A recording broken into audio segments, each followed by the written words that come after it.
Hey guys, it's Jason with the Boardgame Mechanics, and today we're going to take a look at a new game from Dr. Finn's Games called The Feds.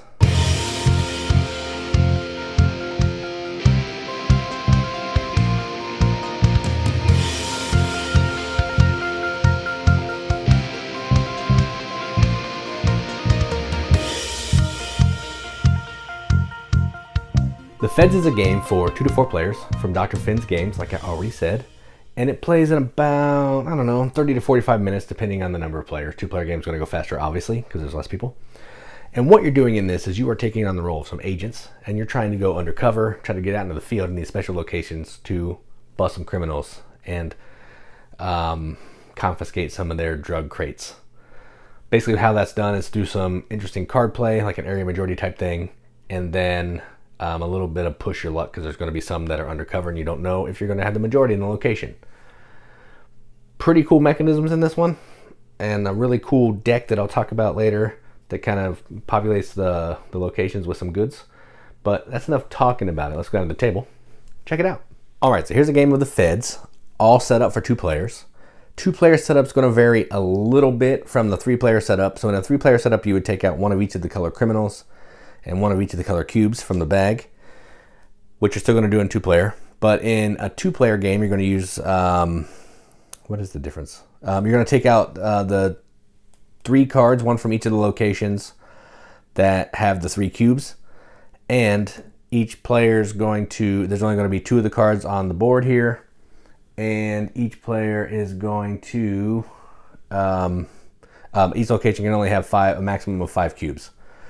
Outside of that, the gameplay is going to work a little bit, played similarly. There's going to be an exception to maybe the busting, which we'll get into, but it's going to feel and look a lot the same. So let's go ahead and get started. So yellow will be first player. The way the game works is you're going to play this game over 3 different steps each round. The first step is you're going to reveal a mob card. These are the mob cards. They're basically going to show you a location and what you're going to put out of that location. It might be criminals, could be cubes, could be both, could be one or the other. So in this case, at the warehouse, we're going to put out a crate, which is coming from the black bag. And then we're also going to put out a criminal. So this is what we're fighting for. The goal of the game is to collect sets. We want to get a set of all 3 cubes. So there's black, brown, and white. And we want to get a set of as many criminals as we can. There are 5 colors. If you can get all the colors, you'll get 15 points. So you're just trying to get sets by kind of doing an area control at each of these locations with these cards. So that's the first step. Second step, what you're going to do is you're going to play a card. We each have 2 cards of numbers 1, 2, 3, 4, 5. We started with 1 face down on a surveillance spot on one of the boards. That basically means that's going to be a card that's eventually going to go out into the field to start counting towards the area majority of that location.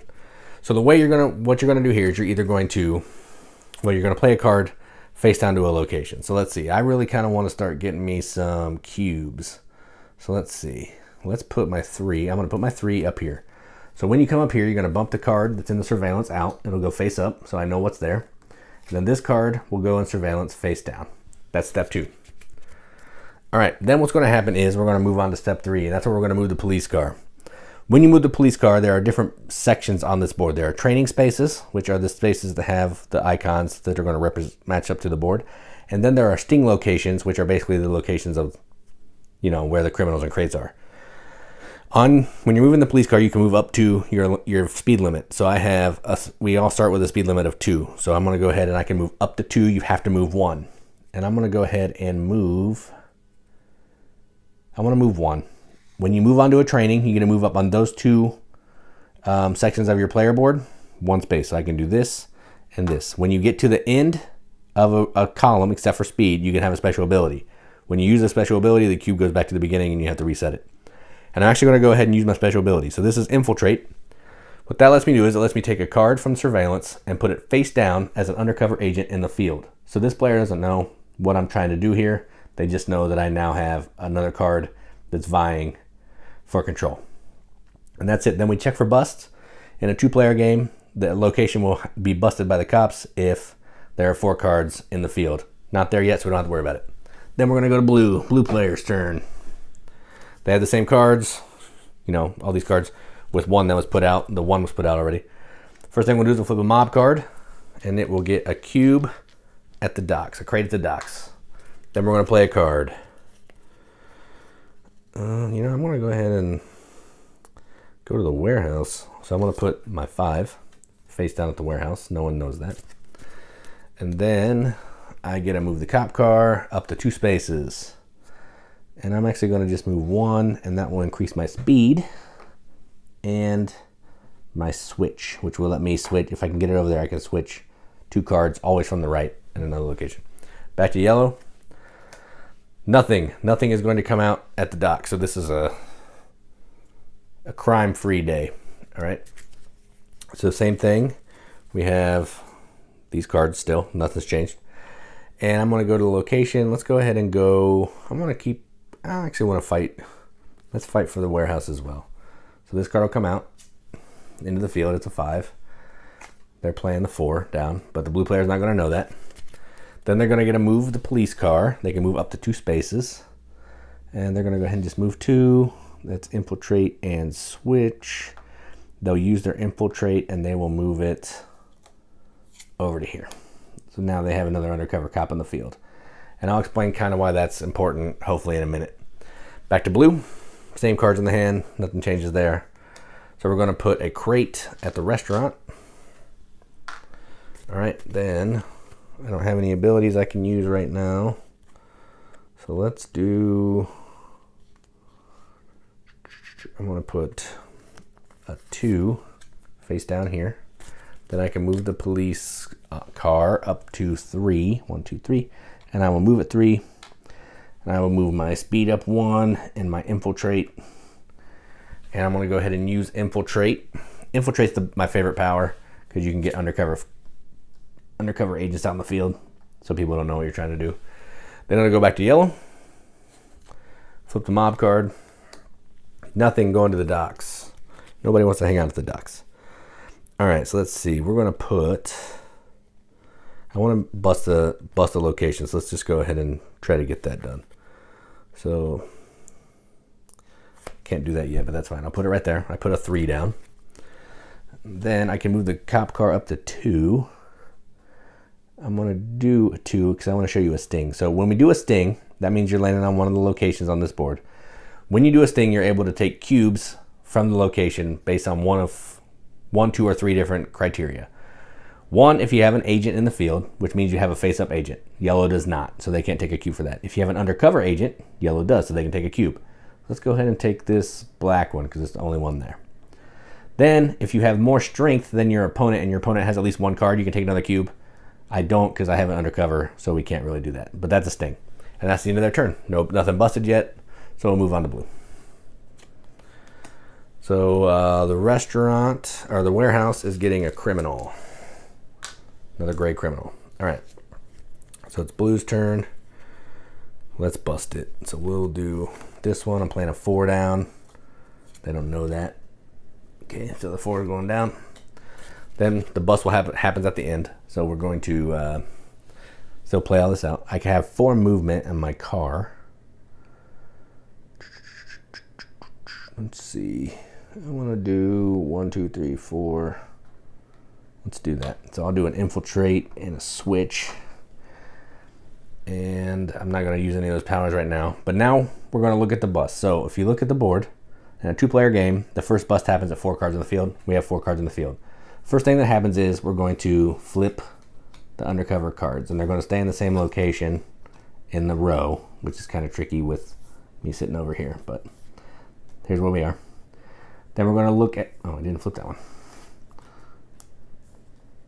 I flipped the wrong one. Good job. So then we're going to look at the power. So blue has 7, yellow has 7. Now if there's a tie, the card farthest to the left breaks the tie, so blue will get first pick. In a 2-player game, if there's ever if the opponent ever beats you by 5, they would get to pick 2 crates at the beginning. If otherwise, you just get to take 1. So in this case, blue, first thing they're going to do is take a crate that they want. So they're going to take this white one.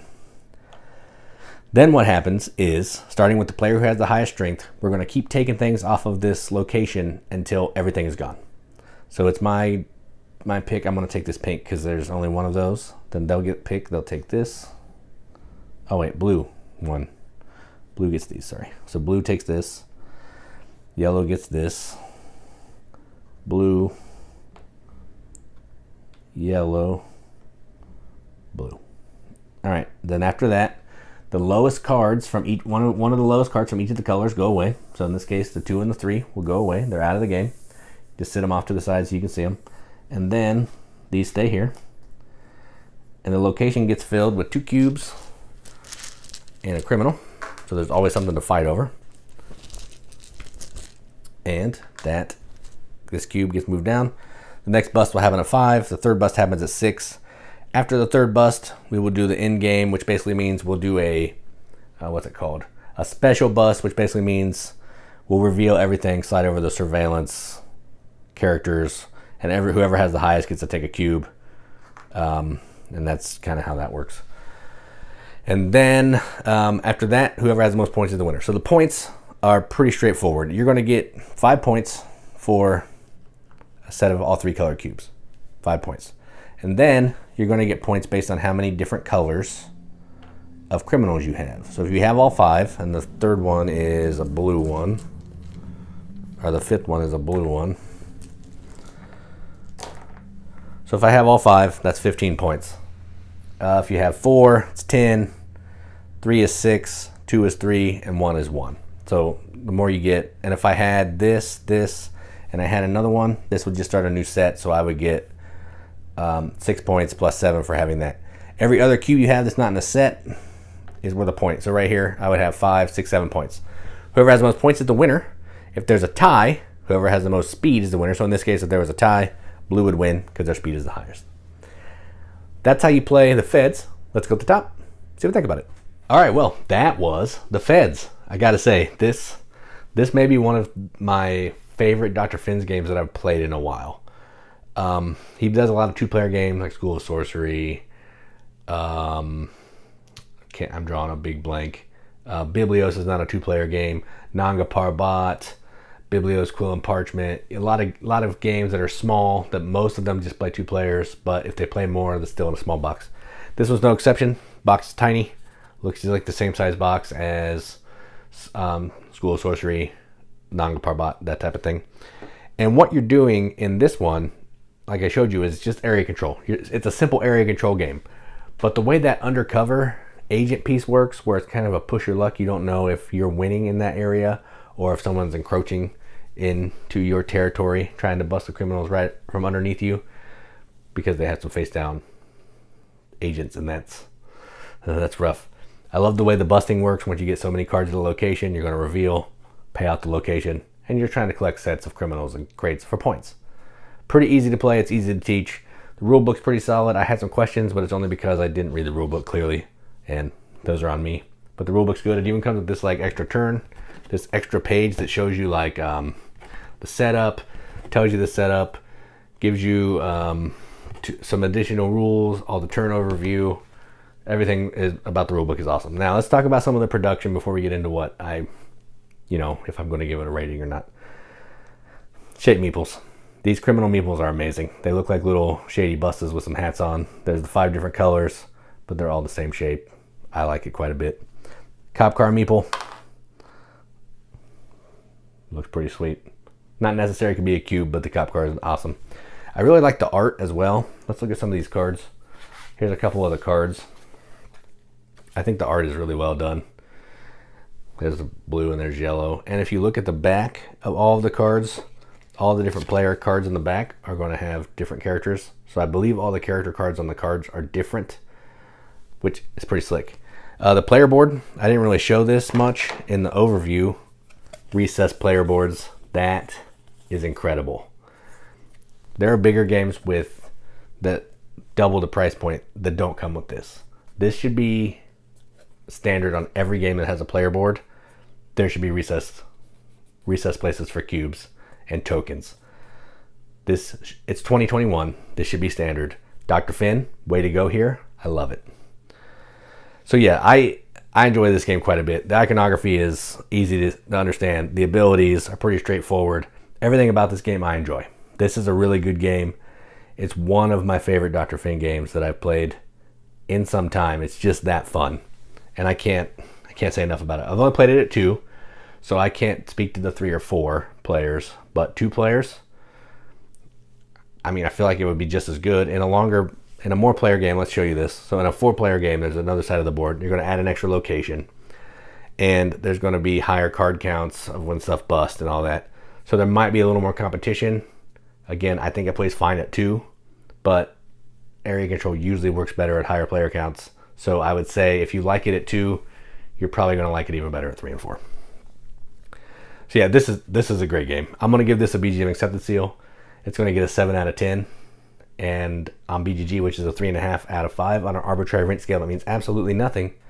But I like to give it to games that I enjoy. And this game is going to be hitting Kickstarter sometime around June of 2021.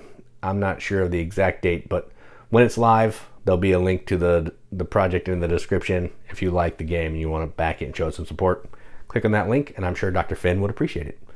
So that is the Feds from Dr. Finn's Games. I'm Jason with the Board Game Mechanics. And as always, keep gaming.